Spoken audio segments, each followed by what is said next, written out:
Well, welcome to the Jason Final Expense live Q&A. This is all about you out there. Oh, by the way, happy Thursday. Can't even talk. Happy Thirsty Thursday, all right? And for those of you that never have had Pebble Ice, stuff's amazing. So I hope you're doing really good today.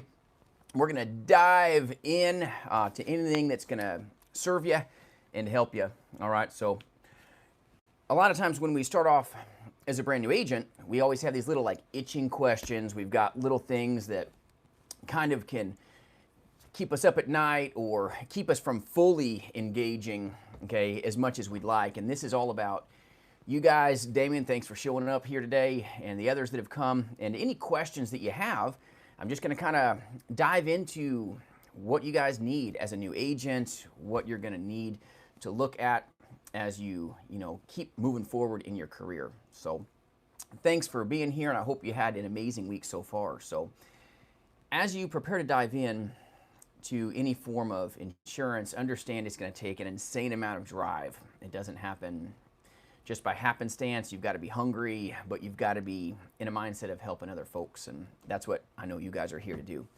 So can you guys hear me okay? Hopefully. I wish it was back and forth. It'd be kind of fun, but we'll get any questions that you have, you can drop them in the chat here as well, and I'll try to unpack things for you. Anything that I can be of assistance to you, that's what this is about. So a lot of times when we start off in insurance, it's definitely a humbling business, but also a really satisfying business as well. So when you're starting out, you got to understand that sometimes you got to just dive in with both feet, and this business will always look like hard work, wrapped up in enthusiasm for sure, but you got to be insanely engaged as you're preparing to serve others. So engagement is big. You got to be all in or not in at all, really. So good to see you, Michelle. So hope everybody's feeling good. So any questions that you've got, if you ever get into a position where you're trying to get leads or anything like that, you want to know, how to lead into the conversation, how to lead into training. So a question here, getting a licensing course tomorrow to dive into over the weekend. If you get licensed in Florida, can you sell in other states through my agency? And the answer is absolutely you can. You can absolutely get non-resident licenses really simply. All right, so what you want to do is go to Circon.com, S like Sam, IRCON.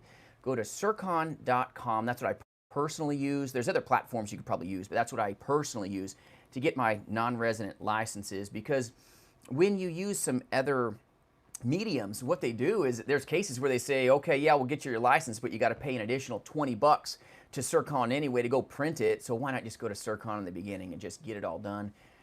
It is easier to, in my opinion, get licenses with Circon.com, but get your resident license first, okay? And then once you get your resident license, then it'll be really easy for you to be able to get the non-reses in most states. Now, I say most states, all right, Damien, because you're gonna have to be mindful of Florida and Georgia.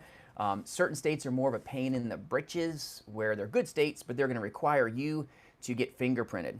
And some of those places won't let you get fingerprinted with just anybody, even though it would be easier on you, the agent.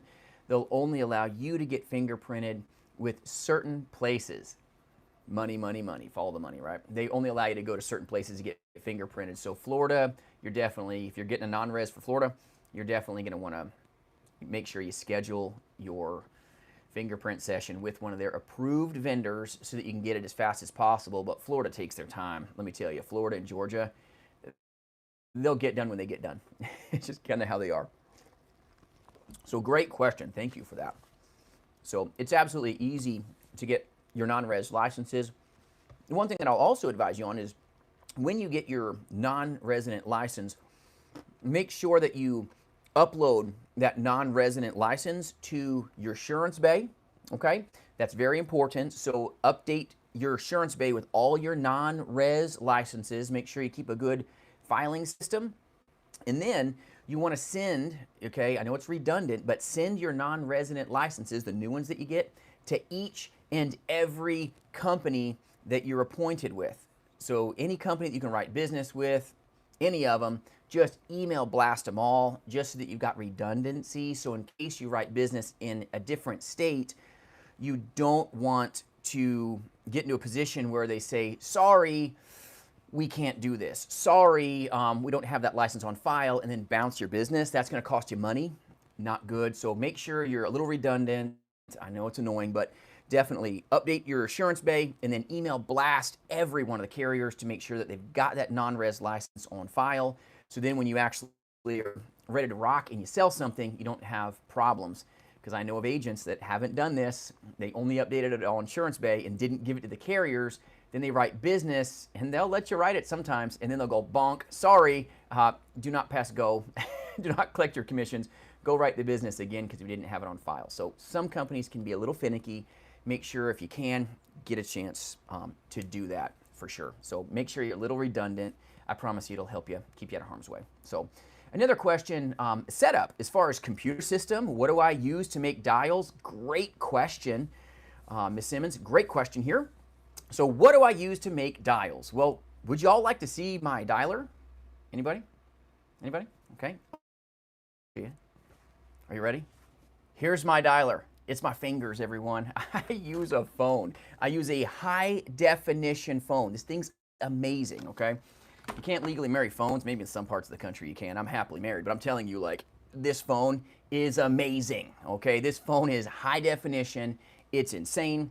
I use a headset, okay? You see me on my channel using this headset quite a bit, and it's a Plantronics CS50, okay? Phenomenal. This is like an old trusty dog. I've had this headset forever and a day. I've had it for a long, long time. So it's a trusty steed, always works. But yes, this phone's amazing. My dialer, you're looking at it right now. Okay, now do I have CRMs for my agent force at jasonfinalexpense.com? Absolutely, okay, absolutely I do. You can get a really good CRM with a dialer, okay? I'll hook you up with that. You can always reach out on my website and I'll dial you into that. Really good low-cost CRM platforms that have dialer capabilities, so you can kind of do the click-to-dial thing. Some agents really like it, okay? You really do need that for certain people. I'm low technology, high production. I can get more done with these fingers right here than most people do all day on a dialer. So not trying to be arrogant, but I really like calling and connecting with people, and that's what insurance is really around. That's what it's about. So would I recommend a new agent to use a phone burner? Not necessarily. I'm not saying there's anything wrong with it, but sometimes phone burner can pop you off as like spam risk. Ever have that problem? If you have a spam risk for your phone number, you're not going to get people to pick up the phone, right? Would you want to pick up the phone if you had spam problems? If you use something like phone burner, make sure you test or you use whatever number they give you. Call some buddies, call some friends. Make sure it's not popping on their phone as a spam risk, because that's going to severely hurt you when you're trying to outbound calls. Problem, who cares? But when you're doing outbound, if you use phone burner, make sure that the numbers that they're giving you aren't popping up as a spam risk.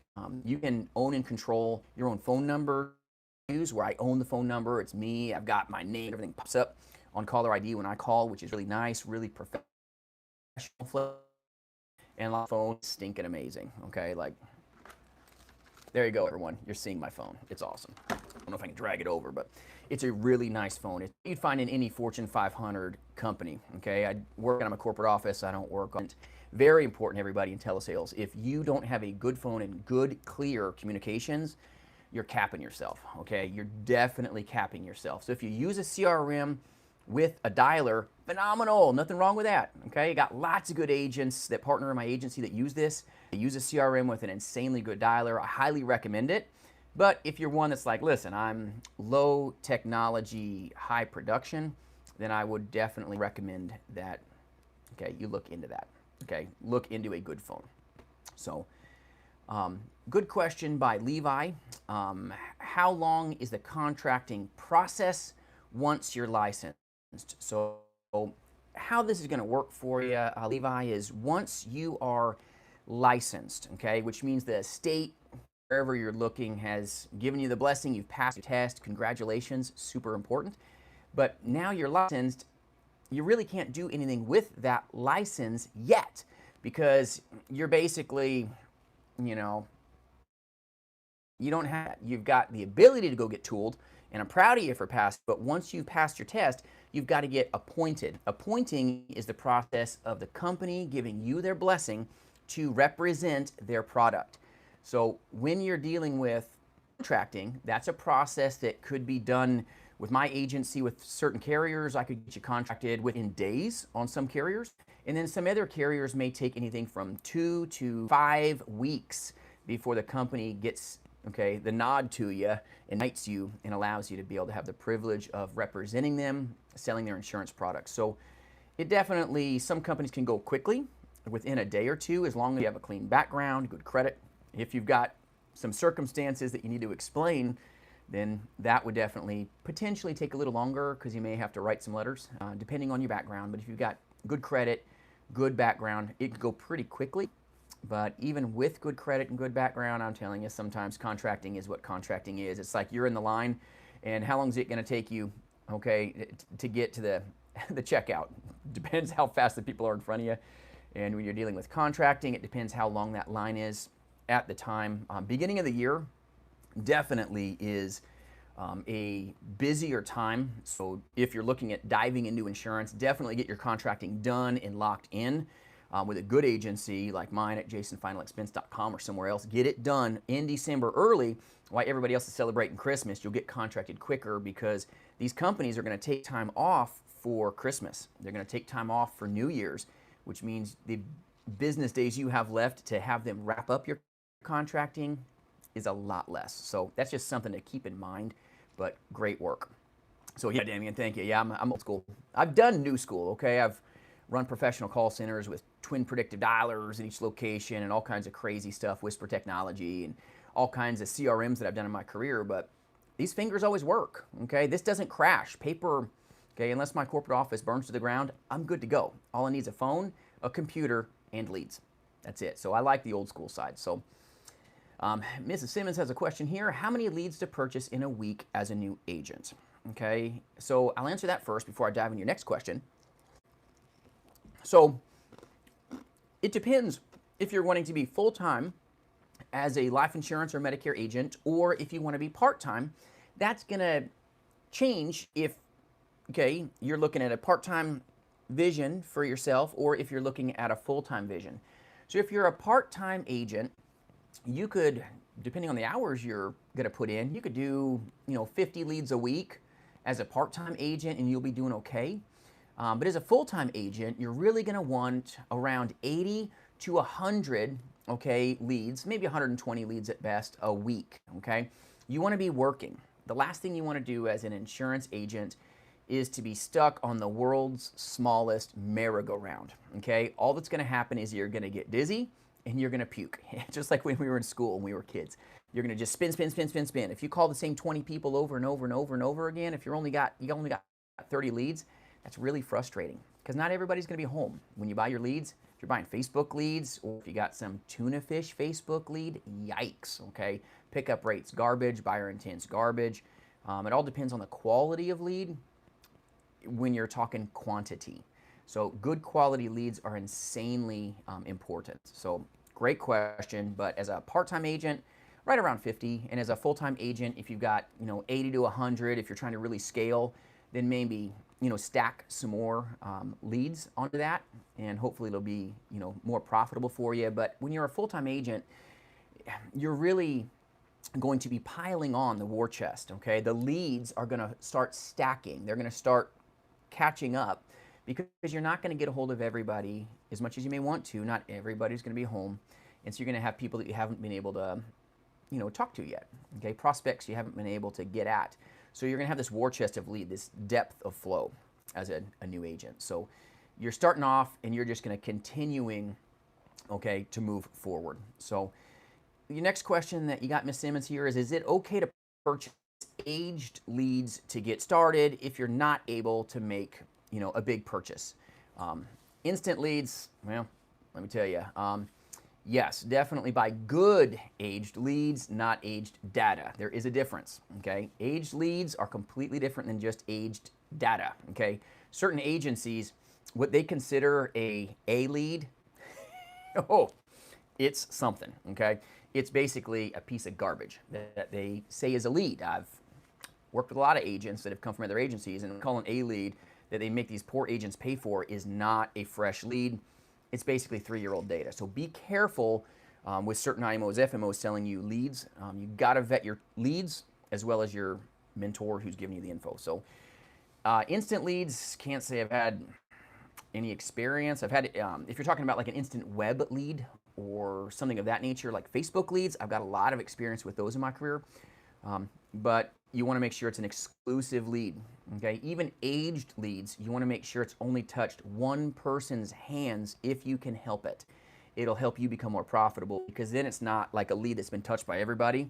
You can still get juice out of the squeeze. You can still make money off an aged lead. I've got crazy, amazing success stories from agents that partner that are just amazing. I'm crazy proud of y'all. Okay, you know who I'm talking about. You guys are awesome. But when you're dealing with an old lead is fine. It's a new opportunity for you. So when you get a hold of them, just get after it. Okay, you really want to get after it. So aged leads, not a problem, but make sure you get a good aged lead. There's places that'll sell you aged leads that they're about as fun as a phone book with half the numbers not working. Okay, I've got a stack here at my desk here that basically holds a notebook down. Okay, can't show it to you because it's PII, but there you go. Brrr, big old stack here. You know what it does? It's scrap paper. It's scrap paper, everyone. Absolute scrap. Okay, I write notes on it, on the back of it. It's like free paper. I printed it and I just wasted ink. I vet lead vendors so that the agent force that partners with me does not have to waste money. The last thing you want to do is waste money and time. Time's like your most valuable resource, so be careful with lead vendors. I'd rather burn a little money on my end than have any agent that partners get hurt. So make sure that you've got a good vendor, but no, there's nothing wrong with a good aged lead.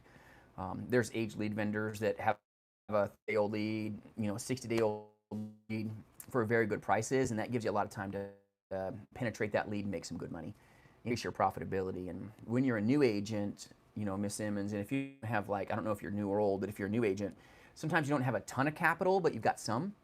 You want to make sure you've got enough at bats. You've got enough balls thrown at you so that you can really connect. And that's all this is. You want more connections when you're new. So no problem with instant leads or a Facebook lead or an aged lead.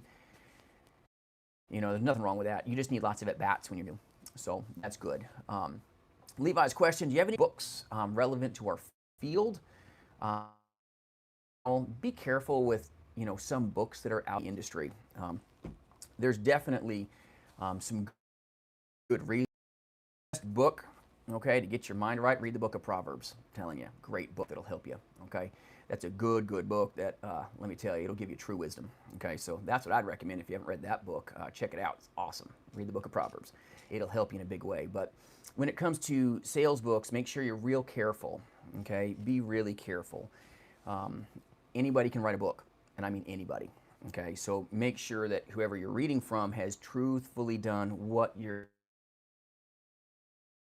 and that'll keep you out of harm's way. So, definitely there's some good books out there.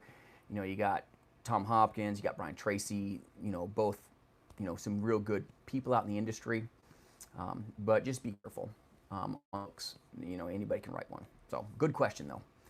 But you really got to just be laser focused if you go into an industry. Sometimes you start reading tons of stuff and it's like you're spreading your brain too thin, and you really want to focus on the most important thing at every given minute. So if you're diving into insurance, you read about it or you can start doing it, right? So if you're diving into insurance, reading books till you're blue in the face is not a bad thing, but sometimes we can have analysis paralysis. So I'm a guy that likes reading books, but let me tell you, it's really important to just get after good scripts, focus on them like your career depends on it, because it really does. Focus on everything that you need to make yourself become more productive and more profitable. And a lot of agents can get into a position where they have information overload. Absolutely, Damien, and it gets you into a place where you're in paralysis. Okay, any agent that is like, oh, I got to read this for 2 months. Oh, I got to analyze everything. Analysis paralysis will take more agents out of this industry. But if you're engaged and you say, you know what, I'm going to be consumed by one thing, you can eat an elephant one bite at a time. And by the way, I don't eat elephants, but crappy analogy. Thank you, honey. My wife, by the way. She says I bound at them. So she bears with me. She loves me. But when you're focusing on eating an elephant, if you were, you got to eat it one bite at a time. When you're focused and consumed by everything and have to know everything about everything, you really don't. It's a failed method. You need to be very compartmentalized and just focus on things one little step at a time, and it'll really propel you, hopefully, to the next level. So, next question. Do you suggest learning objections before making calls? So you're not stumbling and missing out or on making a sale because you didn't know how to overcome an objection. Absolutely, Mrs. Simmons, absolutely, okay? I run a national insurance agency, jasonfinalexpense.com, and I run a telemastery program. We train 5 days straight before you ever touch a lead. When it comes to objections, yes, my agency has turnkey systems. You don't have to have this garbage information where it's like one objection to answer everything. Garbage, garbage, garbage, right? If you have one objection that answers everything, if you're married, Mrs. Simmons, how about your husband objects to something and he goes, fine. See how that works for him. He'll probably get the couch, right? With clients, if you just have one thing that you say to every person that objects to you, is that really going to work? Doesn't work in our marriages, sure won't work on the phones. Okay, so be careful of this stuff out in this space where one objection for everything. Garbage. It doesn't work in your marriage. It won't work in telesales. It just doesn't. Just won't. So yeah, absolutely learn your objections, learn them intensely, but make sure you are in a position where you can powerfully learn from people that have performed in the industry, not just talked about it. Okay, you got to be real careful out in the YouTube space. You got to be real careful with agencies in general that are kind of hopping into telesales after the fact, kind of post C word. Okay, you gotta be careful. You gotta be careful. Okay, there's folks that say I do telesales, and no, they don't. Okay, go look at their history, and they haven't done squat. But they have to recruit to it because telesales is the way of the future, and that's the way of the present as well. And they realize that, so they're trying to adapt. Be careful, okay? And anyone that says Zoom is telesales, it's not. Or if you're setting appointments and then calling that telesales, that's called face-to-face, and you're just doing it through the power of Zoom. It's caustic. Be careful. So great question. Let's see here. Yeah, Damien, information overload. Absolutely. There we go. So, all right, let's get information overload for sure. Just fear of looking stupid instead of knowing you'll make these mistakes and making one less a day. Well, there's some truth there for sure, Damien. You got to fail forward, okay? So don't be afraid of making mistakes. Be very fearful of learning from people that have never made it in the industry. That's what you got to be afraid of. Making mistakes, we're all human. I'm not perfect. I'm not going to be perfect as I'm zooming, YouTubing with you. It doesn't matter. I'll still stumble over my tongue. It's not so much our stumbling. It's we just got to be falling in the forward direction, not falling backwards. So don't be afraid of that. So very good. All right. Where do you purchase errors and omissions insurance, and how much does that cost? Well, errors and omissions is very inexpensive. It's not an inexpensive thing. I've got it on my SuranceBay link. Very easy for you to get it. I personally purchase my errors and omissions insurance through CalSurance. Okay, it's the best priced errors and omissions that I have found. And if you're doing, Levi, just life and health, okay, you don't need the really expensive errors and omissions insurance. You just don't. You can get a very minimal cost. You're looking like in the 30s a month. Not a big deal. You can set it up monthly. They'll want like a little deposit on the front side. It's not too big.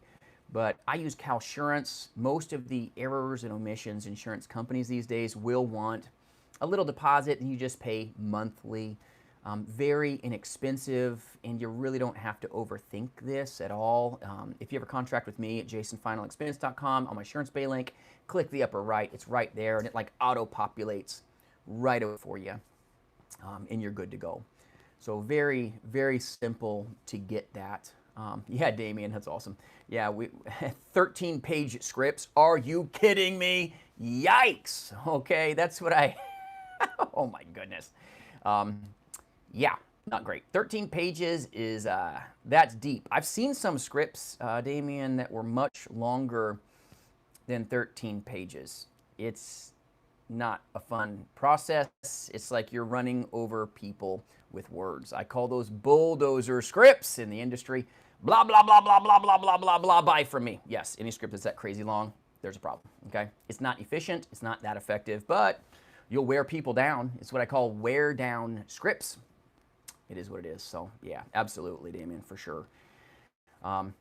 So Ms. Simmons got a question here. Do you give your license number, okay, when making telesales calls to potential customers to build trust over the phone? Well, if you're having trouble building trust, if you've got to prove that you're a firefighter, then maybe we're in a position that we don't want to be in the first place. So we've got to get in a position, Ms. Simmons, where we build trust with our consumer in the very beginning. The foundation of any relationship here is trust, right? You've got to have trust and transparency with your consumer.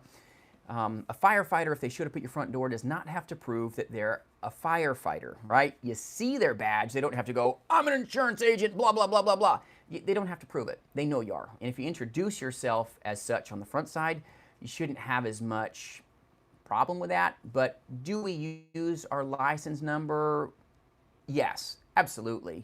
There's nothing wrong with using our license number, but you don't do that on the front side. It's not necessary. It's like you're almost like breeding distrust, in my opinion.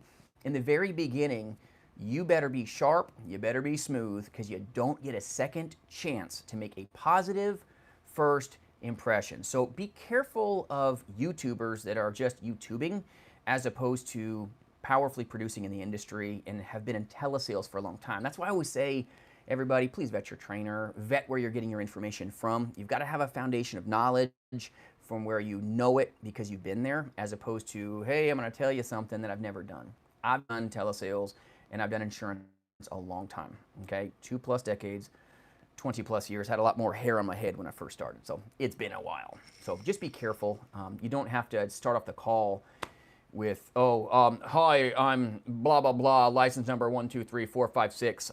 I'm an agent and I need to talk to you. Hi, trust me. It doesn't work that way.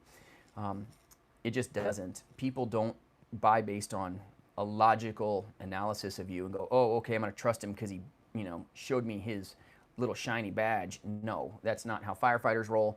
That's not how insurance agents roll. You got to build trust. You got to build it fast. You don't get long, okay? You really don't. So you got to be really ready to engage with that consumer for sure. You got to make sure you got good tactics so that you can take the technique that you've learned and help your client take it to the next level and help them get what they want. So definitely good question. So thank you, Ms. Simmons, for bringing that up.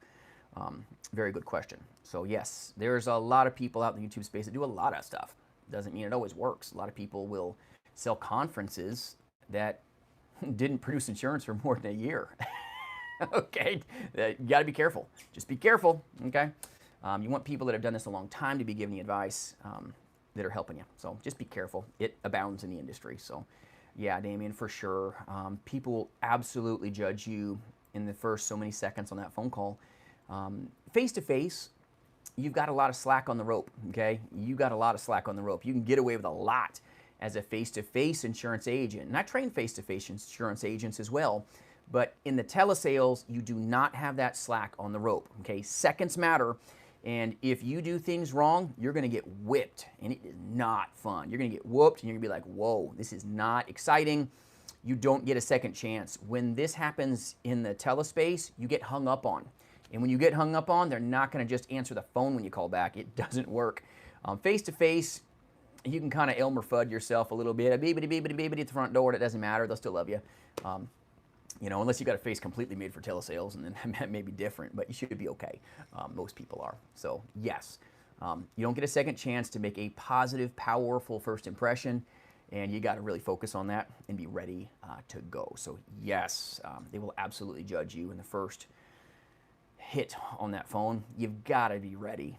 You got to be engaged for sure. So definitely something to be mindful of all day. So, but when you get your license, don't be afraid to have that at your ready. Okay, so if you get somebody that there's a lot of, you can tell they got a lot of distrust with you, you got to slow down.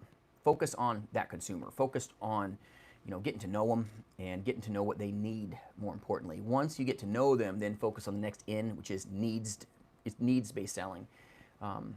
Sometimes people get caught up in the sale, right? You've seen that a lot.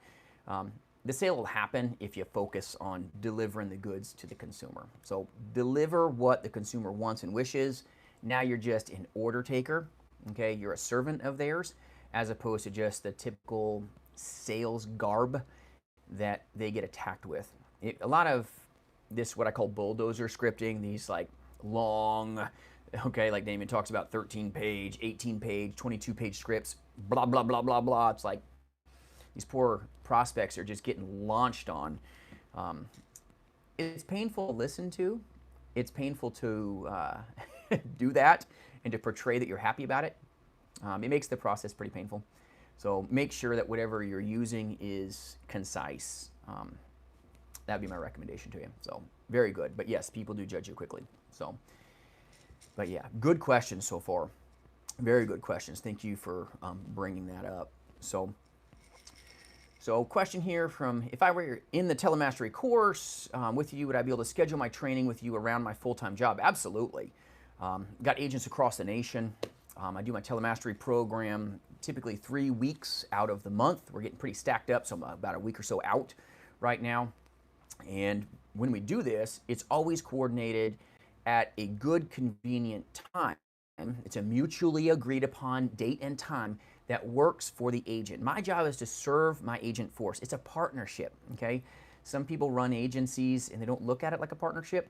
It's more like a dictatorship, okay? Not a lot of fun. In my agency, you don't have to play that way. It doesn't work that way. Once you're in the work family, we're work family. I do what I can to support you. I do trainings based on when an agent needs and can, okay, work together to get better. So yes, if you're in the Telemastery course, can you schedule it around your full-time job? Absolutely you can. But it is mastery based, not move on based. You got to be careful. Sometimes agencies are like, oh, here's a free script. Oh, here you go. Go find a study buddy from some agent that doesn't know what the heck they're doing. And that's caustic because it's the blind leading the blind here. So I'm mastery based. I'm not going to let the entire class move on until we're ready to. We're going to spend as much time as we need to make sure that you're truly ready to get on the phone. You're not in a position where it's like, yeah, here's a free script. It's 18 pages, 13 pages. Hope you make it, buddy. I don't work that way. And as I put a lot of time in partnering, okay, partnering with the agent force. I'm truly proud of them. They do amazing work, and we work insanely, okay, well together because we're a good work family. It's fun. It's nice when you like what you do and like who you work with, as opposed to like being on an island somewhere. That's kind of lonely. Like the loneliest number is 1, and in insurance, if you're new and you're given some free script somewhere and you got a study buddy that's equally as messed up as you are, be for disaster. That's just my 2 cents though. Just my 2 cents. So there's definitely something to be mindful of. Okay? Any mainline scripts that are out there, you got to be careful. So good question. Ms. Simmons asked here, when do you think it's a good time to create your own agency? All right, so very good question.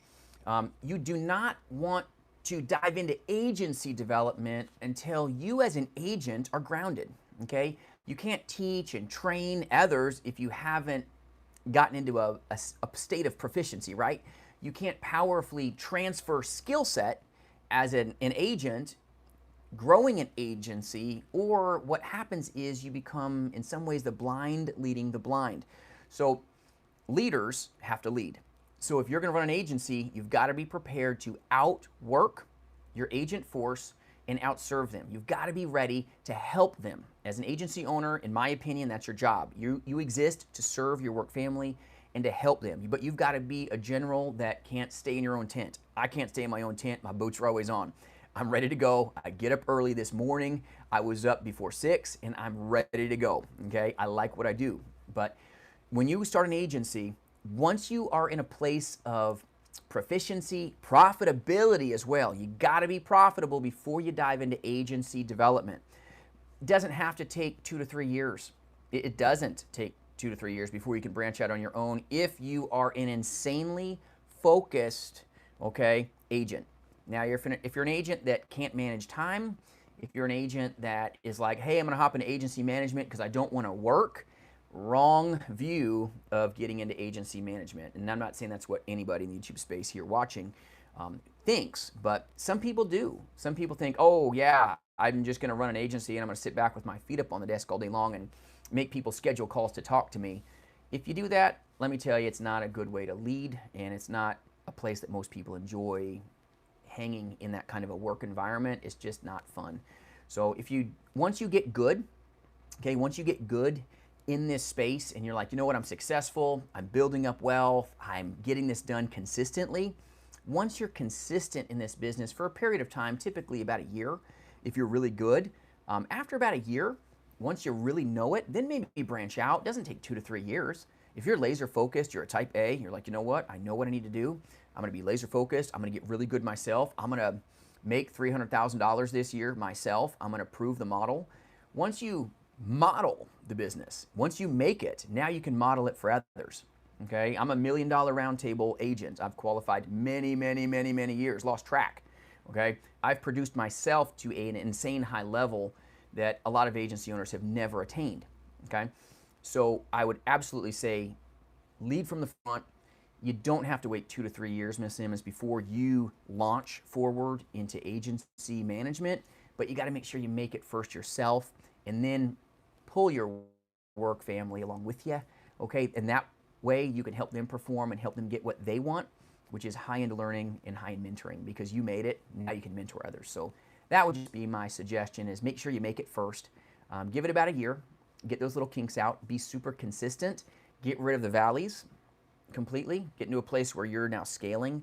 And then once you start scaling yourself, then start the agency side. But be careful in the agency side as well. There's definitely some pitfalls. Just like being an agent has pitfalls, in agency management, you've got to be ready to, in essence, beat the world to death with your own checkbook. And what I mean by that is you've got to be ready to absorb, okay, the negative that comes as an agency owner. If there's chargeback risks, you as an agency owner sometimes only have 30 days to write that check back to the insurance company. You're responsible. You're kind of signing on that debt as an agency owner. So there's risk there.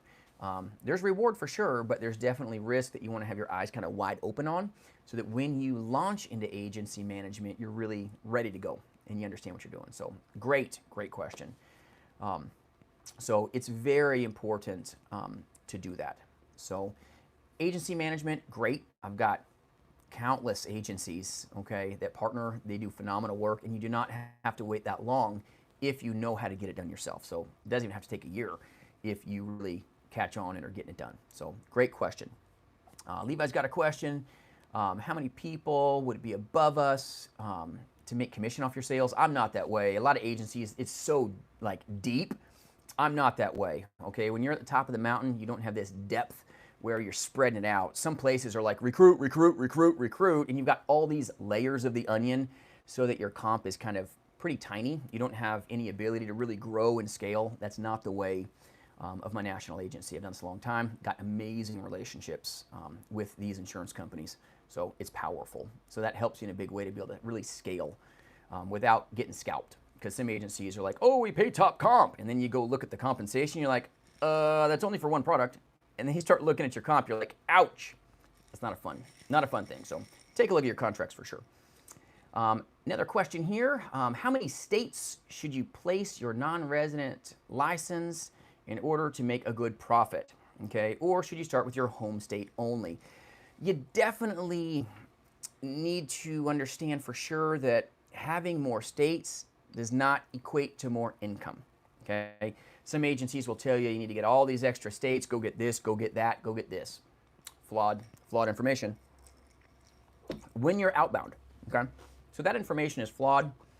If you're being told this, that you need a buttload of non-resident states, that is flawed if you're outbound. Now, if you're inbound, you're gonna need about 10 to 13 states if you're an inbound agent, so that you can get enough leads in your funnel to be working. So if you wanna work inbound leads, yes, you're gonna need probably 10 to 13 states. But if you're an outbound agent, you're not gonna need, not even a little bit will you need anything more than your own home state as long as you're not on some tiny little island somewhere. Okay, you can get what you need done in your home state. You know your home state, you know the areas, you can resonate with your consumers when they're talking about where the Pizza Hut is, or they're talking about where Old Country Buffet used to be, okay, or any of the geographies of your local area. You can really bond with your consumers and get into a good position with them, where if you're out of state, okay, it's not the same. Even though you can make crazy sales, I do non-resident states, I've sold all over this great nation, but with outbound, you pick where you want to work. So you can work your state, the whole thing, in powerful ways that you really, can perform amazingly well. But one state is fine as long as you're not in some tiny, tiny little state. And in that case, maybe you'll pick up 2 or 3 states that are very inexpensive, but your biggest investment should be into leads.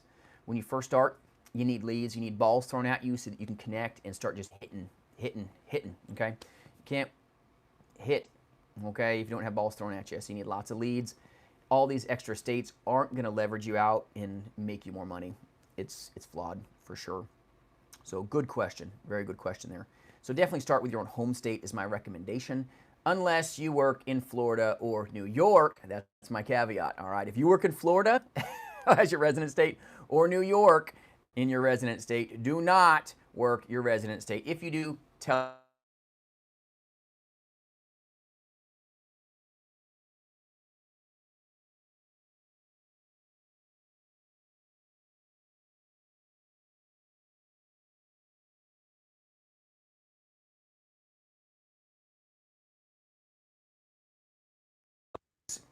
when you contract with them, great question. Um, every insurance company is going to be a little different, just will be, okay? Every insurance company will be a little different when it comes to this. Some companies are okay with credit that's not the greatest, okay? You don't have to be perfect, not everybody's perfect, okay? So you can contract with a lot of companies with mediocre credit. You can. If your credit's really, really bad, there's still companies that will take you, but they may not advance you the same that they would with someone that's got a better credit rating, okay? Because the company is basically co-signing the loan. So if you sell, let's say, $1,000 of commission and they advance you 9 months, which is 75%, you're going to get given $750 as an upfront advance. If they don't trust your credit, they're not going to say, hey, here's $750. All we got's a month of premium from you, and then they can't trust that you're going to pay that back if the business goes sideways. Believe it or not, they don't want to advance you if your credit's poor, because it's all about trust, right? So if they look at really, really bad credit, they've got to be able to trust you as an agent to know that you're going to do what you say and say what you mean. And if they loan you money, because that's what an advance is, it's like a loan. If you write good business, it's no problem with it. But if you write bad business and you can't afford to pay that back, the companies are kind of weary of you if you have really, really bad credit. But you can still get appointed, and maybe that company will say, listen, I want to put you into a position, okay, where you, okay, have to vet yourself, where you've written good, consistent business for a while, and then they'll move you up, okay? So the question about Florida and New York, thanks for asking that. Sorry I got cut off. Hopefully our connection here will be okay. Gotta love YouTube, right? But with New York and Florida, don't work those states as your primary hit. Florida is, in my opinion, for telesales, over-penetrated. So if you go hit in Florida, outbound. Inbound is different, everybody. Inbound is different. But if you're doing Florida or New York and you're doing outbound calling, you're calling them as opposed to them calling you, it's going to be like turtles wanting to hide in their shells. Everybody's pounding that state, and those little great clients and prospects are like hiding like turtles in the shells going, oh, make it stop, okay? Especially during the Medicare season, it's ridiculous, okay? During the Medicare season, these sweet people are just getting pounded in Florida and New York because a lot of great retirees are out there. So that's the whole gist of Florida and New York. But with credit, just understand, to go back to that question, with credit, it does matter because the company's giving you capital, okay? They're trusting you. So you can get yourself to a place where you're like, listen, I've written good business for the last couple months. Can you start advancing me now? And they'll relook at you and go, hey, this dude over here, this lady over here has been writing good business. I'm not seeing a bad persistency. Let's take care of her. And they'll build you up just like you can build your credit up, okay, as you do anything in life.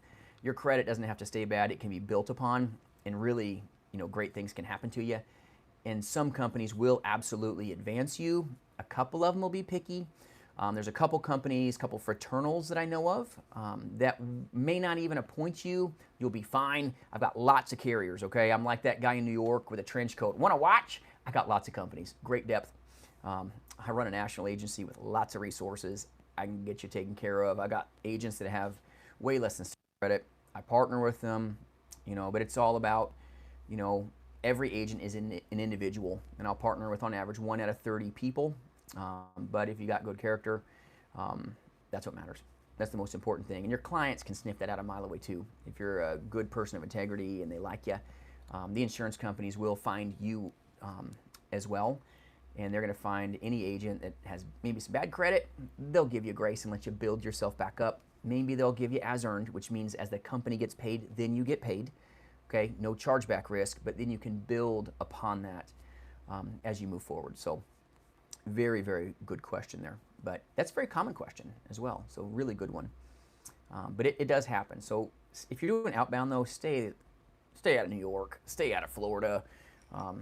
It's just not good.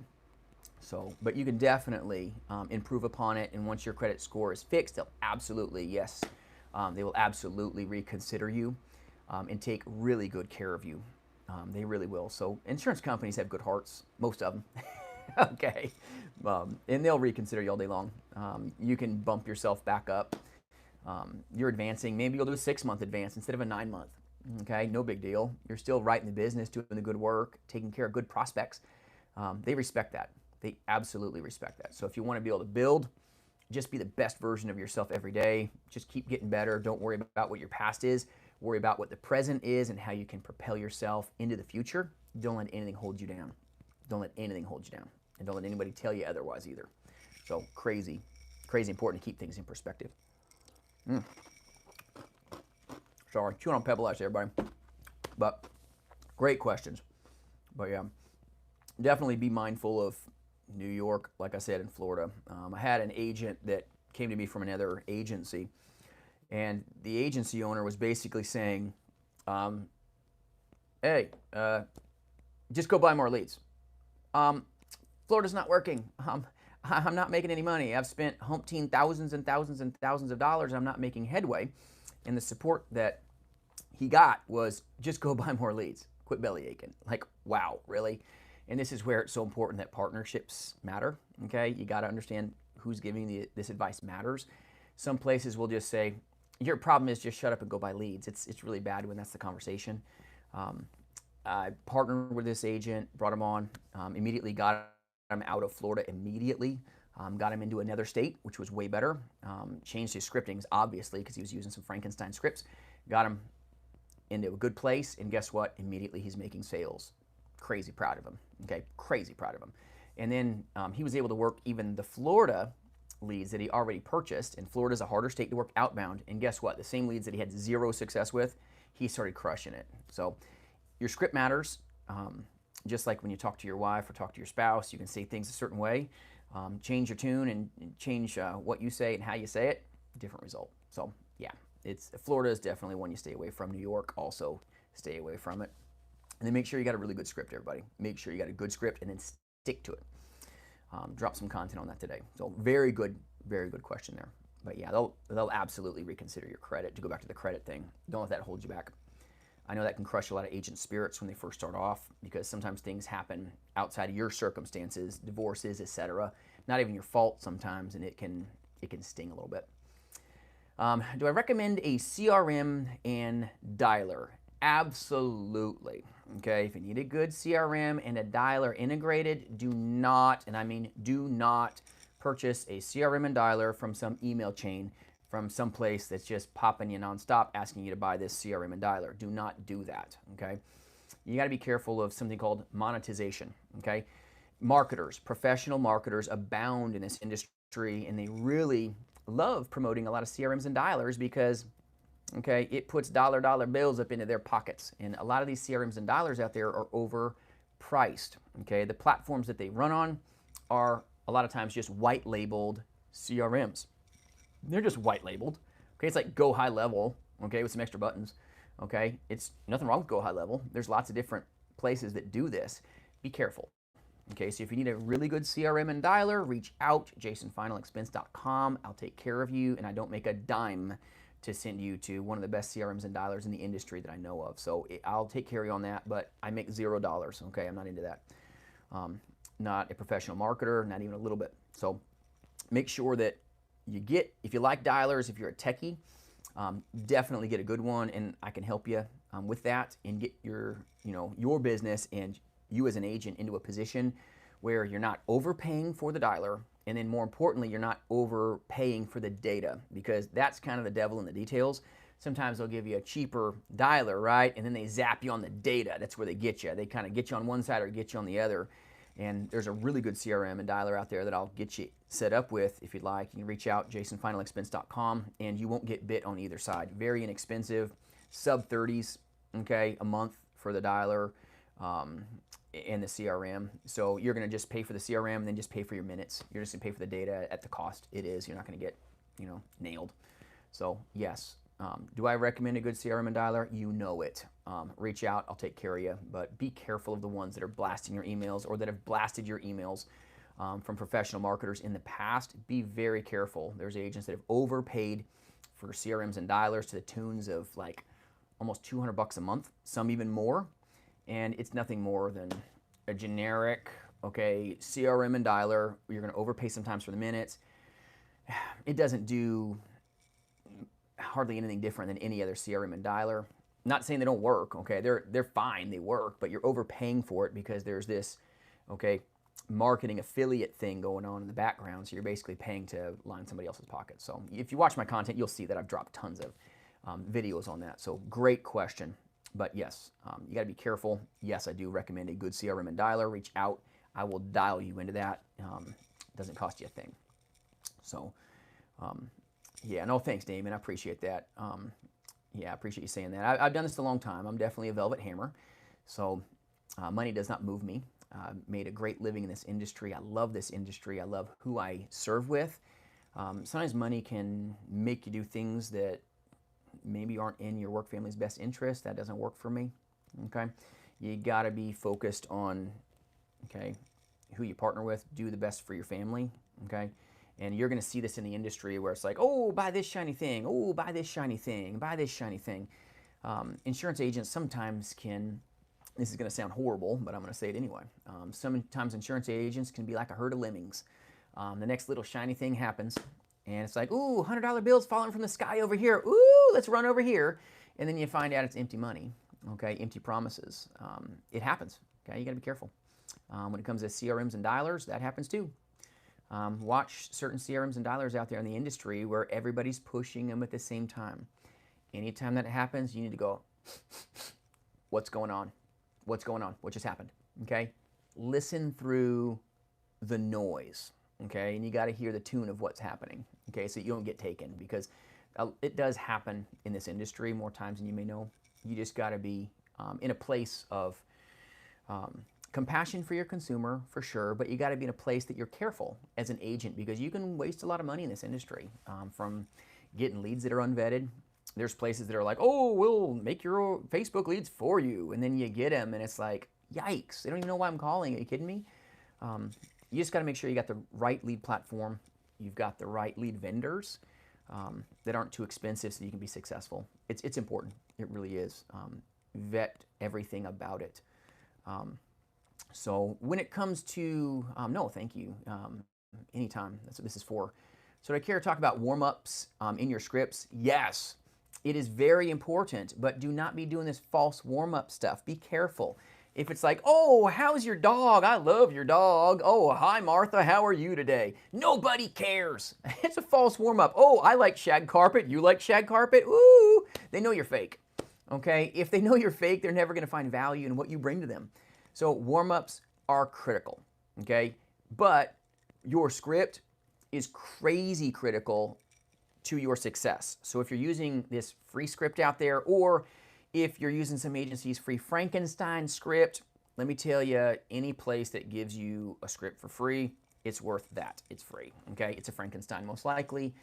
No major insurance agency that has proprietary good data, powerful scripts is just going to hand it to you with no strings attached. It won't happen, okay? And if they do, it's garbage. Look through the noise at these scripts. Take a look at a face-to-face script, then go take a peek over here and go, it's the same. Well, be careful, okay? So warm-ups are important for sure, but you've got to get into a position where you can warm up in real ways, not warming up in fake ways. Okay, if you don't know a person from Adam and they call you and you think you're just going to shine them on, these people have been sold their whole lives, everybody. It's not going to be a recipe for success. Disaster is what's going to take place, in my opinion. I've seen it many times. I've seen that. So great question. But yes, Damien, absolutely. Rapport, they've got to realize that you bring value. People buy from professionals, not people that are going to play that friend card all day long. That's not what they find value in. So another question here, Ms. Simmons, thank you. Do I use dual monitors? One answer, no. You don't need it. I mean, am I trying to get radiated? I get enough sun at my corporate office with all the windows I have. Last thing I need is twin monitors blasting my face. 2 monitors, everybody, are not going to make you twice as much money. It won't. 2 monitors don't make you more money, just like having 50 plus states isn't going to make you more money as an insurance agent. You can only call so many states, right? If you are in telesales, you just need a computer, you need a phone, and you need leads, and you need to be led in a way that you now are strong, have been mentored, and you can master telesales because you've gone through training, okay? You don't need twin monitors. You just don't. Everybody's got a mouse. You don't even got to feed this thing cheese, everybody. You don't. Just have tabs open. Okay, so have a computer. Don't waste money, okay, is my advice to you, on the wrong things. Put that money into leads, not on 2 monitors. It may look cool, and I'm not saying 2 monitors aren't great, okay? I've got redundant systems. I've got a really nice computer here at my office, but I also have an iPad Pro that I take traveling with me. So I run a national agency. It's important that I have redundant systems so that I can serve and help, okay, the agent force that I partner with. They matter to me, okay? I've got multiple phones, okay, multiple cell phones, multiple platforms, multiple data systems. So if something goes down, I can still deliver value for the team, okay? So it's very important, but do I need dual monitors? Absolutely not. Grab your mouse. You don't have to feed this thing cheese. Use Google Chrome would be my recommendation. And then just have tabs open, okay? Different tabs. You can have your quota up. You've got this vendor up. You've got this vendor up. You've got this insurance company up. Maybe you got click, click, click. All you got to do is move your mouse really fast. Boom, everything's there. If you need to use a interface to input the information, to take an application, all you got to do is click it. It's fast. There's no need to have twin monitors. It's not going to make you twice the money. But does it look cool? Absolutely. So yes, it's cool. Is it necessary? No. I've never found a need for twin monitors unless I was running a bunch of twin predictive dialers, and in that case, yes, I'm gonna have multiple monitors because I'm watching what's happening. I'm monitoring every workstation. I've got tons of agents. Okay, back when I was running call centers, yes, I had multiple monitors all over the place, but that was for that purpose. It's not, okay, what a independent insurance agent, broker, or even a captive agent, you guys, is gonna need. One is fine. That's all you need. Really, you don't need anything fancy either. You could have an iPad with a good keyboard and you'll find yourself successful. Your most valuable resource is you, okay? Your own gift that you bring to the table. So great question, okay? Am I only in final expense field or do I also sell Medicare? Great question. Thanks for asking that. Yes, I have done Medicare insurance for equally as long as I have done final expense. I've done monster UL cases to the tunes of $30,000 and $40,000+ in AP. I've written, okay, annuities in the millions, okay? I've done this a long time, so don't talk about it on my YouTube channel, but thanks for bringing that up. Yes, I have a Medicare supplement block of business alone, not even talking about my, okay, Medicare Advantage business or Part D business, but my Medicare supplement block, goodness, it's a very nice block of business. We're talking to the tune of like $50,000 to $60,000 of renewable income just from policies that I've wrote years and years and years ago. It's a pile of production and great clients that I have. And yes, I sell Medicare supplements all day long. I've got lots of agents that do it across the nation too. It's very valuable to know that. But definitely, if you're new, pick one product. Be laser focused on one thing so that you can really launch. It'll help you. So make sure you're in a position where you can launch yourself forward, but you're not going to launch if you're over leveraged, okay? So focus on one thing, which is final expense, or focus on one thing, which is Medicare. I've got agents that focus on just Medicare. There's no shame in that. But make sure whatever you decide for you, Ms. Simmons, just focus on that. And then once you've mastered one thing, then add another arrow to your quiver, okay? Master one, get good at it. And this was a mistake that I made, just to share with you, the audience. I made this mistake early in my career. Ran, okay, multiple call centers, did it for a long time, came into insurance, didn't know my head from my britches. I humbled myself, I learned, scaled very quickly. But when I first started out in insurance, I didn't know, okay? I had a briefcase full of stuff, right? I didn't know what all that stuff necessarily did. And you can only absorb so much. So my mistake was trying to learn everything all at once. I tried to swallow the elephant and it'll overwhelm you. Maybe, sure overwhelmed me. And I was a jack of all trades and a master of none at the time. So I started making the wealth in a big way when I said, you know what, I'm just going to focus on final expense. I'm going to go myopic, laser focused. One thing I'm going to focus on. I got good at that one thing, which was final expense, and I watched my income just go wham, just explosive. And then once I mastered it so I could sell it in my sleep, then I added one more product, okay, Medicare. I focused on Medicare supplements. Medicare supplements are less complex to sell than Medicare Advantage sales, okay? MAPDs, things of that nature. They're just easier, okay? So I focused on one thing and then added another product, and then I focused on one more, the power of one, okay? I focused on cancer policies, focused on that. Then I focused on hospital indemnity policies. Then I focused on annuities, got good at that, and then propelled myself. Then focused on term. Then focused on universal life policies, and just one after another, but it takes time. Don't expect to immediately just jump into the industry and just try to, okay, have analysis paralysis and then get down on yourself because you don't feel like you're at a place where you wanted to be. Just focus on one thing at a time and be laser focused on that. Once you've attained greatness, then add one more thing and it'll hopefully help you to scale yourself. So very good question. But no, I do a ton of Medicare insurance as well. I don't talk about it a lot because I try to stay laser focused for my audience. But yes, I've done Medicare for a long time in this industry. So yeah, kind of an old dog for sure. So yes, absolutely. He who chases two hares gets none, for sure. And sometimes agents do this. It's like, even with your focus, sometimes as an agent, sometimes it's like, oh, I'm going to listen to this person. I'm going to listen to that person. I'm going to listen to this person, listen to that. And you're so over leveraged, like you don't know sometimes what truth is. So when you find what you want to do, you've got to really drill down. That's where you're going to find the oil. That's where you're going to hit pay dirt, okay? Drill down on one thing and then launch into that space with no abandon. You want to be like a horse that's got the blinders on, okay? Don't be distracted by the annuity game, the next shiny object. Anybody watch Ice Age? Okay, anybody? I have, with my kids, okay? I got a wife and 3 great kiddos. Love them to death. Let me tell you, I've watched Ice Age and that thing cracks me up. You know that little squirrel, little scrat, okay? And he's constantly chasing the nut. Okay, insurance agents sometimes can fall victim to it, right? We're focused on every little nut out there, and sometimes it's nuts that are giving us the advice. And you're focusing on, ooh, annuities, ooh, shiny object over here, ooh, that. And you're like throwing yourself over the cliff, just like Scrat chasing that nut. So don't be a nut, don't chase the nut, okay? Focus on one thing and make sure that whoever's training you and teaching you, you're gonna focus, okay, on one way of doing things. You're not gonna focus on everybody just pouring trash into your ears. You gotta be careful. If you wanna be successful, don't be like that squirrel chasing the nut. Focus on one thing, focus on it, let the rest of the lemmings chase those nuts and fall over the cliff, because they will.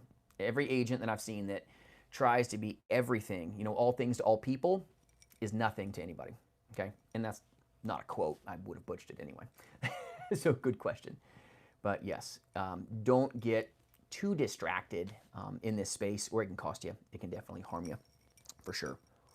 And by the way, this video is not sponsored, but Pebble Ice is good. Some agents catch the bullet. By the way, that's the bullet in my glass. So, it's pretty good stuff. So, grapefruit. This video is brought to you by Fever Tree Grapefruit. No, it's not really, but that's what I'm drinking. But it's good stuff. So, hopefully everybody's having a very good Thirsty Thursday. But really good questions. You want to stay laser focused. Don't get shined on by folks that say you need tons of states. Don't get shined on by too many things going on. Okay, too many things, you'll be so distracted. You'll be like Wi-Fi where your kids are poaching everything when you're at home and you're just slow and sluggish. That happens to agents when you're stretching your bandwidth instead of being laser focused on one thing. Okay, so you want to be like hardwired into one product. It'll make you powerful. That's what's allowed me to be successful all these years, even when I started. That's where I started scaling. Started off in the industry, worked for a captive agency, making poo-poo commissions, for sure, but great place. I learned a lot. Worked with a man for a long, long time. Much respect to him. He's since passed on, but he taught me a lot, and he taught me about focus and taught me about just getting good at one thing. And it's important. You want to get mastery level before you move to the next product. You'll be more powerful, okay? And, you know, some agents, just talking about the whole captive thing, some agents are, you know, bred for captivity. If that makes any sense to y'all out there, some agents need captivity. They need that W-2 mindset. They need a manager that's like breathing down their neck and making them show up to meetings and making them do this and like breathing down your neck all the time. How many appointments you got? How many dials did you do? How many of this did you do? Some people need to be micromanaged. I'm not a fan of it. I don't work that way. Okay, I have tremendous respect for the people that partner. My work family, tremendous respect for them. I micromanage no one. Okay, I'm there to serve them. But some people do need that micromanagement to be successful. They just can't discipline themselves to get up in the morning and do what they need to do. And sometimes, you know, captivity is for them. It's a better thing. It's a better fit because they need somebody to tell them what to do. So there you go. There's my 2 cents on that. But there's nothing wrong either way. If you go independent or, you know, go captive, you got to do what you need. Yeah, absolutely. Lack of self-accountability, for sure, Damien. It exists. It bleeds out in this industry. Easy talk, it's hard to walk. Okay, I teach this in my telemastery program as well. Self-accountability. You want to own your own business, you got to have a 1099 mind and grind about you, right?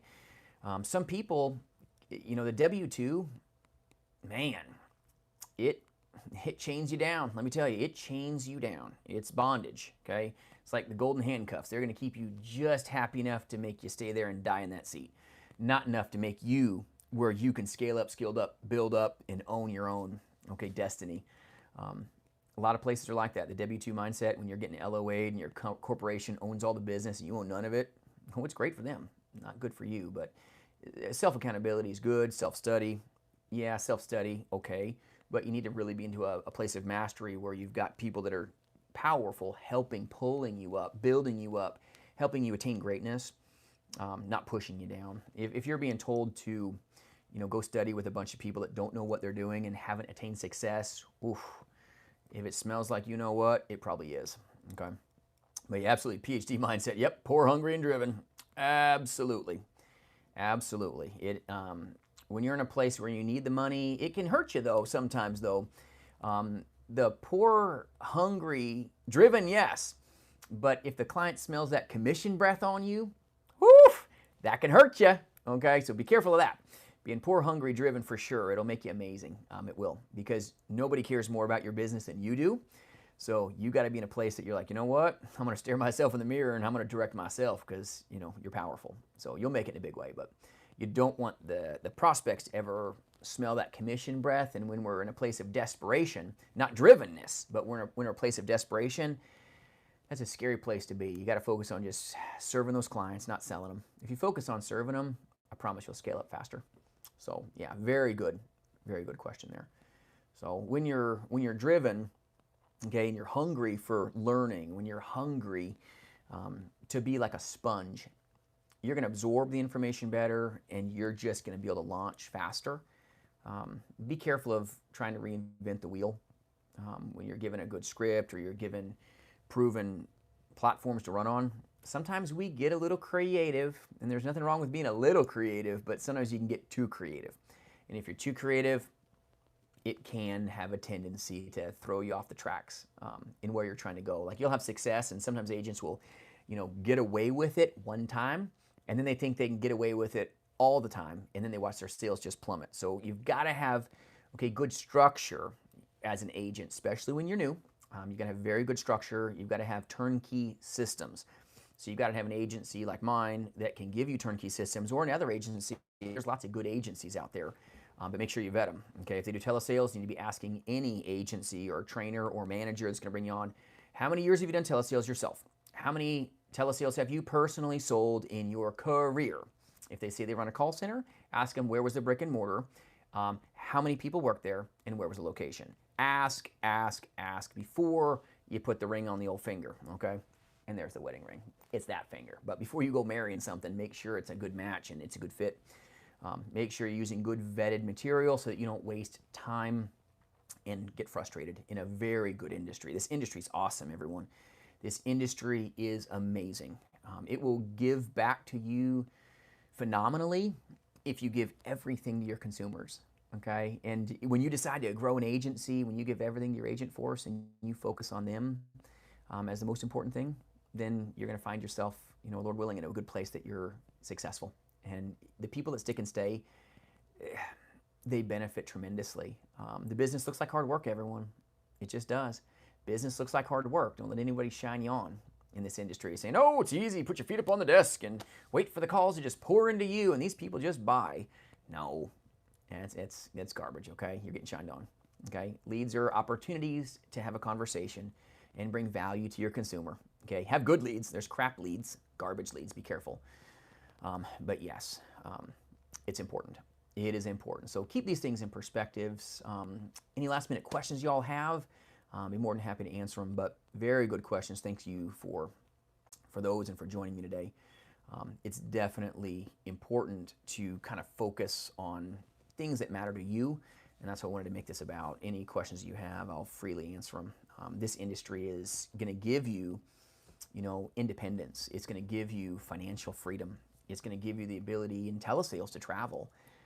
You're like Pinocchio with no strings. You still got to work hard though, okay? So if you go traveling, it's not like, ooh, I can travel, and if I bring my laptop here, I make money. It doesn't work that way, okay? So if you do travel, you got to be in that work mode, the discipline mode, and be driven mode, right? So that when you get there, you're laser focused and you're ready to rock, okay? You got to be in a place that you are ready to make the magic happen, and that looks like hard work, but the freedom that it'll give you as a telesales agent is phenomenal, where when you're a face-to-face agent, everybody, you're going to be bound by geography. So if you go on vacation, your biz is done, okay? It just is. You're basically losing income for a period of time, where if you do telesales, you can travel, go out to, the beach, go work, let your family play.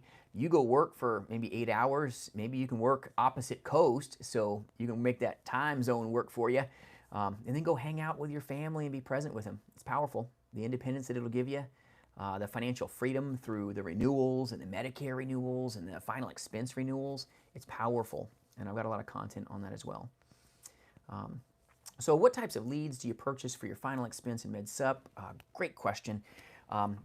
It's a combination depending on if the agent is a face-to-face insurance agent or if the agent is a telesales agent, okay? All the leads work the same, right? But there's a difference of the interface, okay? If you're a face-to-face insurance agent, maybe you're gonna use direct mail, the gold standard, phenomenal. You can also use, okay, those kinds of leads for telesales as well, okay? I've found great success with them as well, but I've got lots of different lead vendors. By all means, reach out. Agents that partner with me, I take great care of them. We've got great lead holes, but if you're going face-to-face, you definitely wanna look at direct mail. It's phenomenal. But if you get a lead that comes back with no phone number, if you're a face-to-face agent, you can go door knock that thing, crazy buyer intent. Those leads don't turn stale. When you're dealing with like a Facebook lead, if it's a good, properly funneled Facebook lead, you can find those leads to have really good buyer intent, equal to, not quite as good, but pretty close if it's funneled well.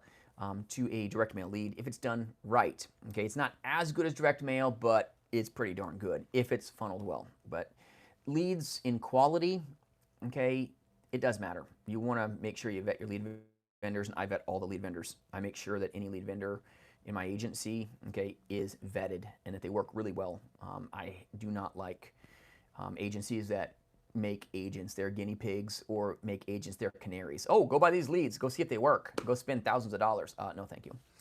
Don't work that way. So yeah, but direct mail leads are great for face-to-face, where you may want to, look at a different type of lead, possibly. Maybe you're going to go with, if you don't have a lot of capital, maybe you're going to look at a really good aged lead, not some data where a third of the numbers don't even work. There's no shame in that either, but you need lots of dials. You need to build that, okay, carousel. It's got to be big enough that it can spin and make you happy. So you got lots of opportunities to kind of hit the ball out of the park and be successful. So yeah, great questions. So that's definitely, lead vendors are important for sure. So any last minute questions at all on anything before we wrap up? And I appreciate you spending time with me today. But anything y'all need, you can always reach out, jasonfinalexpense.com. I appreciate you hanging out on Thirsty Thursday, an open mic session. And anything I can do to serve you, by all means, reach out. But great questions. Thank you so much for your time. Hope you have an amazing day.